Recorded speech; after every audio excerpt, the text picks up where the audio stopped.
Friends, welcome to my new episode. আমি সায়ন। এই এপিসোডে আমি কথা বলবো থান্ডারবোল্টস এর ট্রেলার নিয়ে। মার্ভেলের যে এই যে থান্ডারবোল্ট সিনেমাটি আসছে, এই সিনেমাটির ব্যাপারে মানে এর আগেও একটা ছোট টিজার ট্রেলার মতো এসেছিল। সেটা যে আমার ঠিক কেমন লেগেছিল আমি নিজেই ভুলে গেছিলাম। এবং এই যে ট্রেলারটা হঠাৎ করে চলে আসে এবং এটা নিয়ে আমার সেরকম কোনো এক্সপেকটেশনও ছিল না, সত্যি কথা বলতে। এবং আনএক্সপেক্টেডলি এই ট্রেলারটা কিন্তু আমার বেশ ভালো লেগেছে। এবং এই সিনেমাতে যেটা শোনা যাচ্ছে একটা ক্যারেক্টারের ব্যাপারে, সেই ক্যারেক্টারটাকে কিন্তু লুকিয়ে রাখা হয়েছে। এটা সবচেয়ে ভালো ব্যাপার যে সেন্ট্রি যে ক্যারেক্টারটা, সেই সেন্ট্রি ক্যারেক্টারটাকে কিন্তু এই ট্রেলারের মধ্যে রাখেনি। এবং ট্রেলারটার ওভারঅল তো দেখতে বেশ ভালো লাগছে।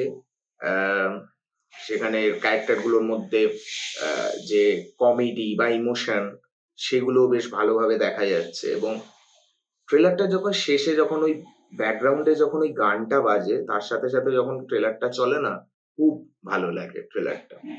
এবার কথা বলি যে ক্যারেক্টারটাকে দেখানো হয়নি, সেই সেন্ট্রি ক্যারেক্টারটা।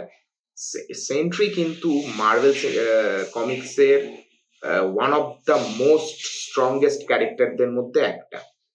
মানে অনেকটা যদি বলা যায় যে ডিসির সুপারম্যান ক্যারেক্টারের সাথে অনেকটা মিল আছে সেন্ট্রির ক্যারেক্টারটার মধ্যে। এবং সেন্ট্রিকেই দেখায়নি। এবং মোস্ট প্রবাবলি সিনেমাটা, এই ট্রেলারটা যখন শুরু হচ্ছে, যখন একটা ওই হলের মধ্যে একজন মহিলা বলছে যে এবার অ্যাভেঞ্জার আসবে না, এবং তার জায়গায় যে যার কথা বলছে সেটা মোস্ট প্রবাবলি থান্ডারবোল্টস এর কথা বলছে না, সেটা সেন্ট্রির কথাই বলছে। এবং পরে যখন দেখা যাচ্ছে ওই যে লোকেরা হাঁটছে বা দৌড়চ্ছে, সেই সময় যে ওই, ওটা খুবই অদ্ভুত এবং বেশ অদ্ভুত দেখতে লেগেছে। ওই শ্যাডো টাইপ হয়ে যাচ্ছে, খুব মোস্ট প্রবাবলি ওটা অ্যাশ ছাই হয়ে যাচ্ছে।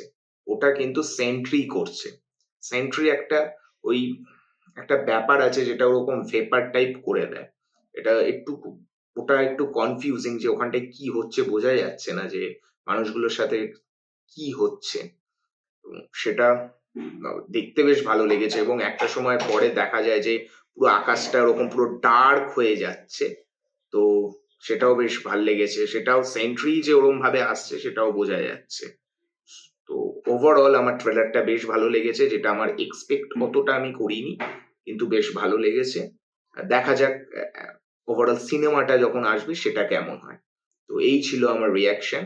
আপনারা যদি ট্রেলারটা দেখে থাকেন তো প্লিজ কমেন্ট করে জানান যে ট্রেলারটি কেমন লেগেছে। এবং ভিডিওটি যদি ভালো লেগে থাকে প্লিজ লাইক করবেন, শেয়ার করবেন, এবং চ্যানেলে যদি নতুন হন প্লিজ সাবস্ক্রাইব করবেন। দেখা হচ্ছে নেক্সট ভিডিওতে। Bye bye.